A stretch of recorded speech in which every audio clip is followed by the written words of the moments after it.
പ്രിയമുള്ളവരെ, ഞാൻ കാണുമ്പോൾ തൊട്ട് സന്തോഷേട്ടൻ ഓഫീസിൽ വരുമ്പോഴെല്ലാം കയ്യിലൊരു സൂട്ട് കേസും ഒരു മിനറൽ വാട്ടറിന്റെ ബോട്ടിലും ഉണ്ടാവും.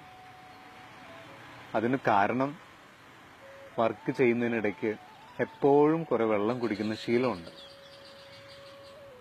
കഴിഞ്ഞ 3 വർഷങ്ങൾക്ക് മുൻപ് സന്തോഷേട്ടന്റെ 2 കിഡ്നിയും ഫെയിലിയറായി. ആഴ്ചയിൽ 3 ഡയാലിസിസ് ആണിപ്പോൾ. ഒരിക്കൽ ഞാൻ സന്തോഷേട്ടനെ കാണാൻ ചെന്നപ്പോൾ അദ്ദേഹം എൻ്റെ അടുത്ത് പങ്കുവച്ചൊരു കാര്യം ഞാൻ നിങ്ങളോട് പങ്കുവയ്ക്കാം. ലേക്ക് ഷോർ ഹോസ്പിറ്റലിൽ ഡയാലിസിന് വേണ്ടിയിട്ട് വെയിറ്റ് ചെയ്തിങ്ങനെ ഇരിക്കുമ്പോൾ തൻ്റെ മുന്നിലൂടെ രോഗികൾക്ക് വേണ്ടി കരിക്കും വെള്ളവും ഫ്ലാസ്കിൽ ചായയും കുപ്പിയിൽ വെള്ളമൊക്കെ ആയിട്ട് പോകുന്ന മനുഷ്യരെ കാണുമ്പോൾ സന്തോഷമായിട്ടും പറയാണ്, എനിക്കത് വാങ്ങി കുടിക്കണമെന്ന് തോന്നാറുണ്ട്. പക്ഷെ പ്രിയമുള്ളവരെ, നിങ്ങൾക്കറിയാൻ കഴിയും, ഡയാലിസിസ് ചെയ്യുന്ന ഒരാൾക്ക് വെള്ളം കുടിക്കാനായിട്ട് വളരെ ലിമിറ്റേഷൻസ് ഉണ്ട്.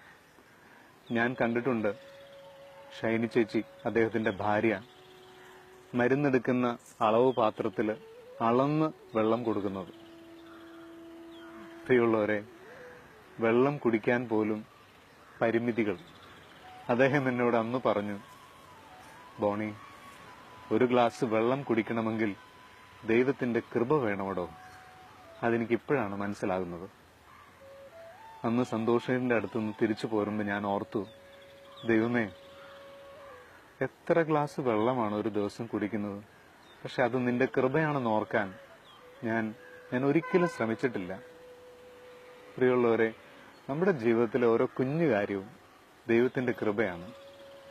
എന്തിന് വലിയ വലിയ കാര്യങ്ങൾ ഓർത്ത് നമ്മൾ സങ്കടപ്പെടുന്നു? ഒന്ന് വിരലനയ്ക്കാൻ കഴിയുന്നത് പോലും ദൈവത്തിന്റെ കൃപയാണെന്ന് ഓർക്കുക. അപ്പോൾ നമ്മുടെ സങ്കടങ്ങളൊക്കെ ഇല്ലാതാകും. ഇവിടെ ഒരു ഗ്ലാസ് വെള്ളം കുടിക്കാൻ കഴിയാതിരിക്കുന്ന ഒരാള് തിരിച്ചറിഞ്ഞു അത് ദൈവകൃപയാണെന്ന്. എന്റെ സ്നേഹമുള്ളവരെ, ജീവിതത്തിലെല്ലാം കൃപയാണ്. കുഞ്ഞു കുഞ്ഞു കാര്യങ്ങളെ ഓർത്ത് അത് ദൈവത്തിന്റെ കൃപയാണെന്ന് ഓർത്ത് നന്ദി പറയാൻ നമുക്ക് ആഗ്രഹിക്കാം.